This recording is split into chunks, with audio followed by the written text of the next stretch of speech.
Bienvenue. Aujourd'hui, on va explorer une idée un peu folle, une idée radicale sur l'anxiété. Et si notre plus vieil instinct, celui qui est là pour nous faire survivre, était en fait devenu notre pire ennemi? Pour comprendre ça, il faut partir de l'histoire de Jennifer Shannon. C'est une thérapeute et elle a vécu ce que des millions de gens vivent, une anxiété paralysante. Elle a tout essayé, vous savez, la relaxation, l'analyse, tout ce qu'on nous dit de faire. Et le résultat, ça a juste empiré les choses. Et puis un jour, tout a changé. Elle a découvert une approche complètement à l'opposé de tout ce qu'elle avait tenté. Et c'est là que la porte de sortie s'est enfin ouverte. Et ça nous amène à la question un peu dérangeante au cœur de tout ça. Et si tout, absolument tout ce qu'on fait pour se battre contre notre anxiété, ne faisait en réalité que la rendre plus forte? C'est un paradoxe, hein? Ça remet tout en question. Alors, plongeons ensemble dans ce mécanisme assez surprenant. Ok, pour commencer à y répondre, il faut d'abord rencontrer le coupable, si on peut dire. Le grand responsable de toute cette agitation. C'est une partie de notre cerveau qu'on va appeler l'esprit du singe. Alors, l'esprit du singe, ce n'est pas vraiment un ennemi, attention. Il faut plutôt l'imaginer comme un garde du corps un peu trop zélé. Un garde de corps primitif qui habite dans notre amygdale, le centre de la peur de notre cerveau. Son seul et unique job, c'est de nous protéger. Alors il passe son temps à sauter de pensée en pensée, un peu comme un singe de branche en branche, à scanner tout ce qui se passe pour repérer le moindre danger. Et dès qu'il voit un truc suspect, hop, il tire la sonnette d'alarme. Et ce garde du corps, il a deux missions principales, qui datent de la préhistoire. La première, c'est simple, c'est nous garder en vie physiquement. Éviter de tomber d'une falaise, ne pas se faire manger par un tigre, logique. Mais la deuxième, et ça c'est super important de le comprendre, c'est de nous garder en sécurité socialement. Et éviter le rejet, la critique. Pourquoi ? Eh bien parce que pour nos ancêtres, se faire virer du groupe, c'était la mort assurée. C'est aussi simple que ça. Et c'est là, bien sûr, que les problèmes commencent. Parce que ce système de sécurité, il est génial pour la savane d'il y a 50 000 ans. Mais aujourd'hui, il est complètement à la ramasse. Le gros problème du singe, c'est qu'il est nul en maths. Il est incapable de faire la différence entre un vrai danger mortel, genre un tigre, et un danger moderne, comme devoir faire une présentation PowerPoint. Pour lui, les deux sont sur le même plan. C'est une menace de mort. Point barre. Et là, on voit bien le conflit interne. D'un côté, on a le singe, qui crie, qui panique, qui agit sans réfléchir. Et de l'autre, on a notre cerveau logique, notre cerveau exécutif, qui lui veut prendre du recul, calculer, analyser. Le souci, c'est que quand l'anxiété monte, les cris du singe sont tellement, mais tellement forts, qu'ils couvrent complètement la petite voix de la raison. C'est le singe qui gagne. Alors, pour justifier ces alarmes constantes, le singe nous enferme dans une sorte de prison mentale avec 3 règles. Mais attention, ce sont des règles impossibles à suivre. La première, il faut être certain à 100%. La deuxième, il ne faut jamais, jamais faire d'erreur. Et la troisième, je suis responsable du bonheur de tout le monde. Essayez de vivre une seule journée en suivant ça à la lettre. C'est juste impossible. C'est la recette parfaite pour une anxiété qui ne s'arrête jamais.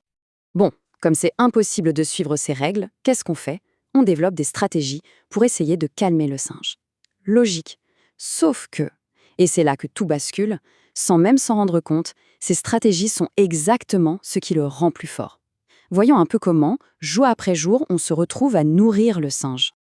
L'idée, c'est que toutes nos stratégies de sécurité, éviter une situation, se distraire, demander à être rassuré, c'est comme donner des bananes au singe, c'est sa récompense. Par exemple, une soirée qui angoisse, on n'y va pas, hop, une banane pour le singe. Une incertitude au travail, on vérifie ses mails 15 fois, hop, une autre banane. On demande à un proche, t'es sûr que ça va aller? Encore une banane. Sur le moment, on se sent mieux, mais en fait, on vient de dire au singe, bravo, tu as bien fait de crier, c'était vraiment dangereux. Et ça crée un cercle vicieux, le fameux cycle de l'anxiété. Ça se passe toujours de la même manière, en 4 temps. Étape 1, une pensée ou une sensation flippante apparaît. C'est la menace. Étape 2, le singe se met à hurler. C'est l'alarme, le moment où on se sent super mal. Étape 3, pour calmer ça, on met en place notre petite stratégie de sécurité, on lui donne sa banane. Et enfin, étape 4, soulagement immédiat, l'anxiété baisse. Sauf que, en faisant ça, on vient de confirmer au singe qu'il y avait un vrai danger. On a renforcé le circuit. La prochaine fois, il criera encore plus fort.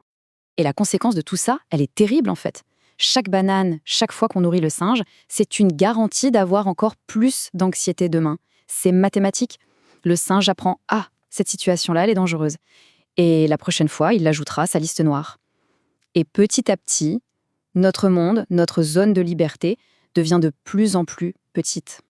Bon, ok. Nourrir le singe, ça rétrécit notre monde. C'est compris. La question maintenant, c'est comment on fait l'inverse? Comment on peut briser ce cycle pour retrouver de l'espace? La solution, en fait, elle est toute simple sur le papier. Mais alors, dans la pratique, c'est une autre paire de manches. L'unique moyen de reprendre le contrôle, c'est de faire exactement l'inverse de ce que notre instinct nous crie de faire. C'est d'arrêter de nourrir ce fichu singe. Fini les bananes. On arrête de lui donner ce qu'il veut. Ça veut dire qu'on arrête nos stratégies de sécurité. C'est contre-intuitif au possible. Ça va à l'encontre de tout ce que notre corps, notre cerveau primitif, nous hurle de faire pour survivre. Et pour y arriver, ça demande d'abord un changement total de mentalité. On doit jeter les vieilles règles impossibles du singe et les remplacer par de nouvelles. Au lieu de « je dois être certain », on se dit « ok, je suis prêt à accepter l'incertitude ». Au lieu de « je ne dois pas faire d'erreurs », on pense les erreurs, c'est comme ça qu'on apprend. C'est un vrai retournement de situation. C'est passer d'un mode sécurité à tout prix à un mode croissance. Et ce changement de mentalité, ça veut dire une chose, il va falloir accueillir ce qu'on a passé notre vie à fuir, les sensations désagréables, l'anxiété, le doute, l'inconfort. Mais on ne les voit plus comme un problème, on les voit comme des sentiments nécessaires. Ce n'est plus un signe de danger, non, c'est devenu un signe de progrès. C'est l'approche qu'on est en train d'élargir notre monde. Ok, l'état d'esprit, c'est la base.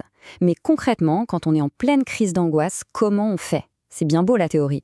Alors voyons maintenant quelques outils très pratiques pour y arriver. Le premier truc à comprendre, et c'est peut-être le plus bizarre, c'est qu'il ne faut pas essayer de faire taire le singe, jamais. C'est comme si je disais « ne pensez pas à un éléphant rose ». C'est la première chose à laquelle on pense, non ? Essayer de lutter contre le bavardage du singe, ça ne fait que lui donner plus de pouvoir. L'objectif, c'est beaucoup plus fin, c'est de créer de la distance, de l'observer, comme on regarderait un film sans se laisser embarquer dans l'histoire. Et pour ça, il y a un premier outil, tout simple mais hyper puissant. Quand une pensée angoissante débarque, au lieu de se battre avec, on la remarque. Et on dit, mentalement ou à voix basse, « Merci singe », c'est tout. On le remercie pour l'alerte, on reconnaît qu'il fait juste son job de garde du corps, et puis, tranquillement, on ramène notre attention à ce qu'on était en train de faire. On ne discute pas avec lui, on ne se justifie pas, on accuse réception et on passe à autre chose. Maintenant, pour le corps, pour les sensations physiques, la boule au ventre, la poitrine serrée, il y a un deuxième outil, la respiration d'accueil. D'abord, on se demande où est-ce que ça se passe dans mon corps. On localise l'attention. Ensuite, on prend une grande, lente inspiration et on imagine qu'on envoie l'air directement dans cette zone tendue. Le but n'est pas de la pousser, mais de créer de l'espace tout autour. On ne se crispe pas contre la sensation, on l'accueille. Et à l'expiration, on lâche prise. On laisse tomber le besoin de la contrôler, de la faire disparaître. C'est un peu bizarre au début, mais c'est cet acte d'acceptation qui, paradoxalement, permet à l'attention de se relâcher. Et il faut bien comprendre une chose, le but de tout ça, ce n'est pas de tuer le singe. On ne peut pas, il fait partie de nous, il est là pour nous protéger à la base. Non, le but, c'est de lui reprendre la laisse des mains, c'est de décider qui est le maître. Que ce soit nous qui décidions où on va, et pas lui qui nous traîne partout en aboyant sur tout ce qui bouge. Et je vais terminer là-dessus, avec une dernière question à se poser. Imaginez un instant. Qu'est-ce qui deviendrait possible si ce n'était plus le singe qui tenait les rênes ? Quelles sont toutes les choses qu'on pourrait faire, les endroits où on pourrait aller, les gens qu'on pourrait rencontrer, si ce n'était plus la peur qui décidait ? Et surtout, quel serait le tout premier petit pas qu'on pourrait faire dans ce monde devenu soudainement beaucoup plus grand ?